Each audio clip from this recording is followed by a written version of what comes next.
ఇప్పుడు మీరు చూస్తుంది బొకినాల అనే గ్రామం. ఆ గ్రామంలో ఉన్న గ్రామదేవత గంగనమ్మ తల్లి గుడి. ఈ టెంపుల్ వచ్చి ఊరు చివరికి చాలా లాస్ట్గా ఉంటుంది అనమాట. ఇంకా ఇళ్ళు కూడా ఏమీ ఉండవు, చాలా ఊరు చివరికి. అసలు వెళ్తుంటే కూడా ఏమి కనిపించవు అనమాట.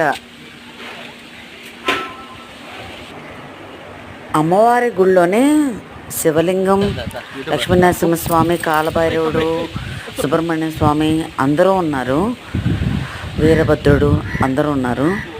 ఎక్కువ దానాలు అవన్నీ ఇస్తారండి ఈ గుళ్ళో. అది ఆ వీడియో లాంగ్ వీడియో అప్లోడ్ చేస్తాను మీకు, దాంట్లో వివరంగా తెలుస్తుంది.